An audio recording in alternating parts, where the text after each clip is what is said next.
দিদি আমাদের দিদি কি ব্যবস্থা করেছে শুনবি না? ছেড়েছে তো নজর আরে পিসি ভাই শুধু তো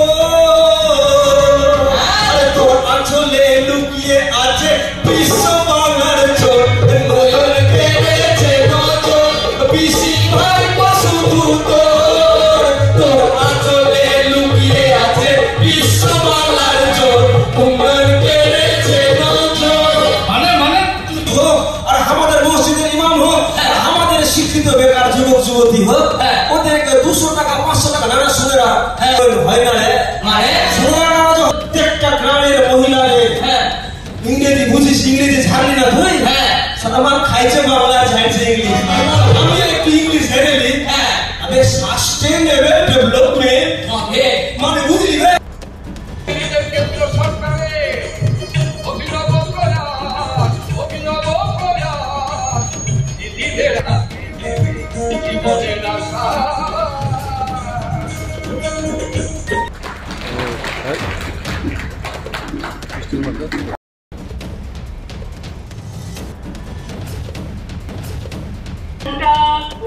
এই জন্য ডাক বিভাগ করলেই যেটি চোখের সামনে ঝলমল করে ওঠে। আমার সাংবাদিক বন্ধুরা আছেন তারা আমার সঙ্গে সহমত হবেন। কবি সুকান্ত ভট্টাচার্যের লেখা সেই বিখ্যাত কবিতা লক্ষ্মীর ভান্ডার প্রকল্পের বিকল্প লাখপতি দিদি যোজনা। বিধানসভা নির্বাচনের আগে কেন্দ্রীয় মোদী সরকারের এই যোজনাকে পাখির চোখ করে বৈতরণী পার করতে চাইছেন মালদার ইংরেজবাজার বিধানসভার বিজেপি বিধায়ক শ্রী রূপা মিত্র চৌধুরী। আজ মালদার দিদি যোজনার সূচনা করেন শ্রী রূপা মিত্র চৌধুরী। চ্যালেঞ্জ, আগামী 1 বছর তার বিধানসভা এলাকায় 1 লক্ষ মহিলাকে আওতায় আনবেন। এই লক্ষ্মীর ভান্ডারের পাশাপাশি বিভিন্ন রাজ্যের মহিলাদের যে অনুদান প্রকল্প রয়েছে তাতে মহিলারা স্বনির্ভর হতে পারে না, আত্মনির্ভর হতে পারে না, কিন্তু কেন্দ্রীয় মোদী সরকারের এই যোজনায় মহিলাদের উন্নত করবে। বিজেপি বিধায়ককে তীব্র সমালোচনা করে জেলার তৃণমূল কংগ্রেস মুখপাত্র আশিস কুণ্ডু। তিনি বলেন, বিধানসভা নির্বাচনের আগে ভাওতা দিচ্ছেন বিজেপি বিধায়ক। পৃথিবীর 3 ভাগ জল 1 ভাগ স্থল, তাই পানীয় জলের অভাব নেই, কিন্তু বিশুদ্ধ পানীয় জল একটাই, বৃষ্টি অ্যাকোয়া। প্রতি ফোঁটায় আনে তৃপ্তি, মেটায় তেষ্টা। বৃষ্টি অ্যাকোয়া, বিশুদ্ধ পানীয় জল। ভারত সরকারের যোজনা, মাননীয় প্রধানমন্ত্রী শ্রী নরেন্দ্র মোদী তিনি চেয়েছেন দেশে অন্তত 5 কোটি মহিলাকে আমরা যেন লাখপতি বানাতে পারি। তার মধ্যে ইংরেজবাজারও একটি ক্ষেত্র। আমি নির্ভয়াদি হিসেবে মা বোনেদের সঙ্গী, তাই আমি এই লাখপতি দিদির যে যোজনা সেই যোজনাকে আমার ইংরেজবাজারে ইমপ্লিমেন্টেশন করার জন্য উদ্যোগ আজ থেকে শুরু করলাম। এবং আজকে আপনারা দেখেছেন আমরা 7 জনকে লাখপতি দিদিকে আমরা সম্মানিত করেছি এবং আগামী দিনে একটা সংকল্প নিয়েছি যে প্রায় 1 লক্ষ মহিলাকে আমরা এই লাখপতি দিদির আওতায় নিয়ে আসব। কটাক্ষ করা হচ্ছে প্রকাশ্যে এইভাবে এবং সমালোচনা করা হচ্ছে, নাম না করে কার্যত মুখ্যমন্ত্রীর সমালোচনা করা হচ্ছে, কেন? আমার যেটা মনে হয় সেটা হচ্ছে যে মহিলাদেরকে সারা ভারতবর্ষ জুড়ে, আমি আমার স্পিচের মধ্যে বলেছি, কেন্দ্র এবং বিভিন্ন রাজ্য সরকার আমরা দেখতে পাচ্ছি কোথাও লাডলি বেহেনা যোজনা হচ্ছে, কোথাও লক্ষ্মীর ভান্ডার হচ্ছে, আবার দিল্লিতে একটা যোজনা শুরু হচ্ছে। তাতে কি হচ্ছে, মহিলাদেরকে আমরা কিছু একটা অনুদান দেওয়ার কথা বলছি, মানে 1,500 টাকা বা 2,000 টাকা এরকম দেব।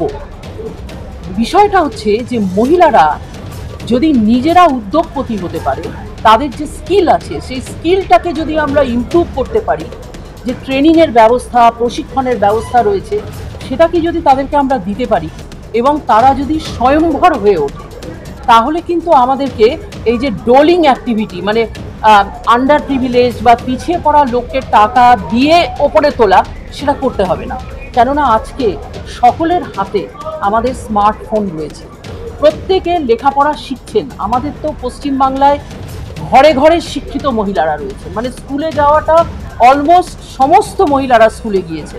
তাদের পক্ষে এই সোশ্যাল মিডিয়ার মাধ্যমে ফিনান্সিয়াল যে ইনক্লুশনের স্কিম, সেই স্কিমগুলোকে বোঝা এবং সেই স্কিমগুলোকে নিজেরা নেয়া, তাতে একটা ব্রিজ, একটা সমাজ সেতু তৈরি করার জন্য আমি উদ্যোগ নিয়েছি। কারণ আমি একজন জনপ্রতিনিধি, আমি একজন মহিলা, এবং আমাকে কোলাবোরেট করতেই হবে। কেননা ব্যাংকিং এবং ফাইন্যান্সিয়াল ইনস্টিটিউশন যদি সঙ্গে না জোড়ে, তাহলে কিন্তু তাদেরকে উদ্যোগপতি বানানো সম্ভব নয়। সেই কারণে এটা বিষয়টা কটাক্ষপাতের নয়, বিষয়টা হচ্ছে যে আমরা মহিলাদেরকে কি করে স্বনির্ভর করব এবং তাদেরকে উদ্যোগপতি বানাবো।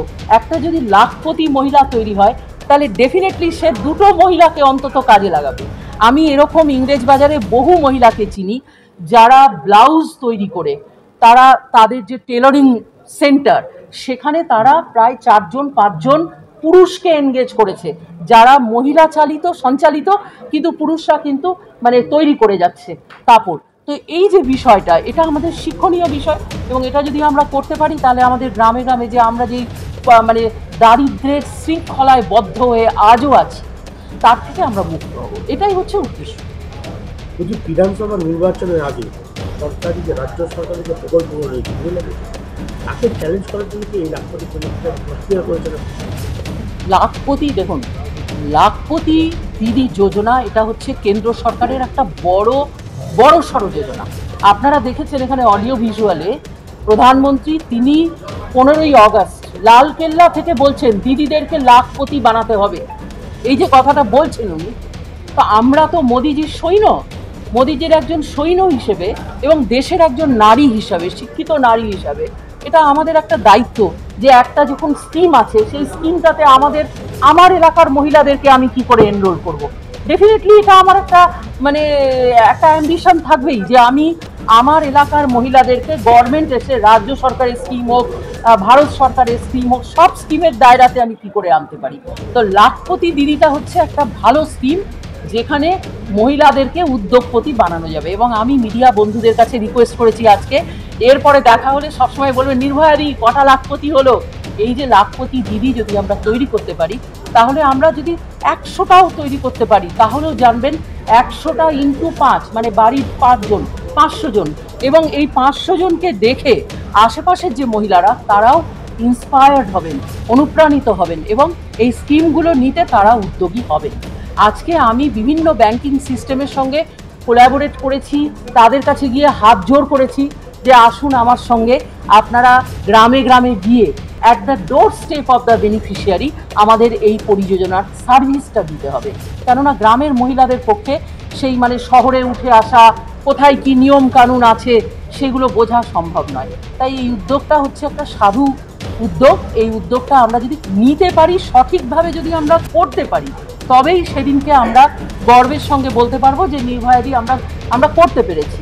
এটা একটা কনসালটেশন। আজকে যেটা আমরা করলাম, আপনারা দেখেছেন স্টেক হোল্ডার্স মিট, এখানে বেনিফিশিয়ারিরাও আছে এবং স্টেক হোল্ডাররাও আছে, সবাই মিলে বসে একটা সামান্য আলোচনা সভা, যেটার মাধ্যমে সবাইকে অনুপ্রাণিত করে সেন্সিটাইজ করে আমরা আগামী দিনে গ্রামীণ স্তরে বা শহরের বিভিন্ন জায়গায় যে আমরা স্টেপ যোজনা করতে পারি। বিজেপিরা শুধু বলে, করে না।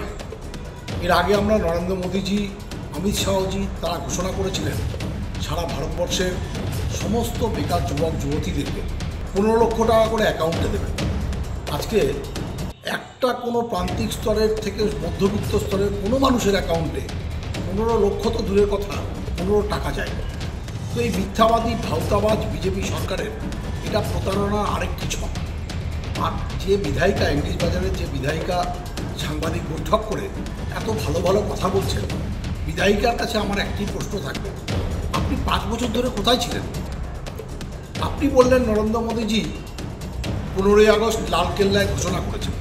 15ই আগস্ট থেকে আজকে 26শে মার্চ, যখন বিধানসভা ভোট আসন্ন, তার 6-7 মাস আগে এসে আপনি এই আবার ভালো ভালো ভাওতা মানুষকে দিয়ে এই ভাওতায় ঘুরে ফিরতে চাইছেন।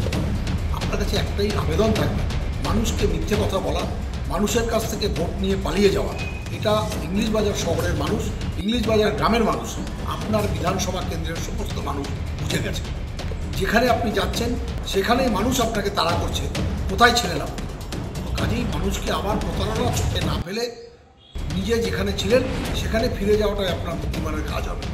আরেকটি কথা, যে লাখপতি দিদির কথা আপনি নতুন করে ঘোষণা করতে চাইছেন, আপনি তো রাজনীতির ময়দানে থাকেন না। আপনার একটা জিনিস জেনে রাখা দরকার, পশ্চিমবঙ্গ সরকারের মাননীয় মুখ্যমন্ত্রী সারা বছর ধরে এসএইচজি গ্রুপদের, সেলফ হেল্প গ্রুপদের 1 লক্ষ, 2 লক্ষ, 5 লক্ষ, 10 লক্ষ টাকা অবধি ঋণ প্রদান করে তারা মহিলারা যাতে নিজের পায়ে দাঁড়িয়ে স্বয়ম্বর গোষ্ঠীর মাধ্যমে তারা নিজেরা উদ্যোগী হতে পারে, তার কাজ এই বাংলায় প্রতিদিন চালু আছে, প্রতি মাসে চালু আছে। আপনাদেরকে এগুলো খেয়াল রাখতে হবে। কাজেই নতুন করে আরেকটি প্রলোভন দেখিয়ে মানুষকে আপনার জালে মোহিত করার যে অপপ্রয়াস আপনি শুরু করেছেন, এই জালে মানুষ আর ধরা দেবে না। এই জালে আপনার যারা বিজেপির কর্মী রয়েছেন তারাও আর ধরা দেবেন না বলেই আমাদের বিশ্বাস। নদিয়ার সবথেকে বড় English medium school JRS public school প্রায় 35 বিঘা জমির ওপর গড়ে উঠেছে বিশাল ক্যাম্পাস। নার্সারি থেকে শুরু করে উচ্চ মাধ্যমিক, ITI college, law college, BEd college, ভর্তি চলছে। জেআরএস পাবলিক ব্যালকনি বা সিঁড়ির রেলিং, মডিউলার কিচেন বা ড্রয়িং রুম, এক কথায় আপনার স্বপ্নের বাড়িকে করে তুলুন আরো সুন্দর। Chakdah ply centre, gorgeous look বা কোয়ালিটি সবে 3 number 1 Chakdah ply centre. Chakdah ply centre, KBM, Chakdah, Nadia. কোথায় ইনভেস্ট করবেন, কেন করবেন বুঝতে পারছেন না তো? সঠিক গাইডলাইন পেতে আজই আসুন নদিয়ার চাকদাতে নিবেদিতা প্রাইভেট লিমিটেডে। Nivedita private limited, marketing and distribution service. Chakda aluminium centre, ply, কাঁচ, laminates, kitchen fittings, door lock, window ও অ্যালুমিনিয়ামের খুচরো ও পাইকারি বিক্রেতা। চাকদা অ্যালুমিনিয়াম সেন্টার, পূর্বলালপুর 50 নম্বর রেলগেটের পাশে, চাকদা, নদিয়া। হোমওয়ার্কটা করেছো? হ্যাঁ স্যার। এ বাবা, ভুল করেছো কেন? চোখে কেমন ঝাপসা দেখছি, লিখতে আর পড়তে খুব সমস্যা হচ্ছে। চাকদার মডার্ন অপটিক্স থেকে ভালো চোখের ডাক্তার দেখিয়ে নাও। প্রতিদিন প্রকৃত চোখের ডাক্তার ও দৃষ্টি বিশেষজ্ঞ মডার্ন অপটিক্স, চাকদহে। স্যামসাং, জিও, রিয়েলমি, নদিয়ার একমাত্র অথরাইজড ডিস্ট্রিবিউটর ঘোষ কমিউনিকেশন, থানার মোড়। মা মনুষা বিল্ডার্স, এমএমবি ডিস্ট্রিবিউটর, নদিয়া জেলার সবথেকে বড় বিল্ডার্স। মা মনুষা বিল্ডার্স, রড ও সিমেন্টের পাইকারি ও খুচরো বিক্রেতা। আমাদের ঠিকানা পদ্মবিলা ঠাকুরবাড়ি। ভাবছেন 3 স্টার ক্যাটাগরিতে কাটাবে? রুম রে মাত্র 1500 টাকা থেকে স্টার, খাওয়া দাওয়া রিজনেবল প্রাইস। নদিয়ার একমাত্র 3 স্টার ক্যাটাগরি হোটেল এনবি সোনার বাংলা হোটেল, কল্যাণী এইমসের ঠিক উল্টো দিকে, কল্যাণী, নদিয়া।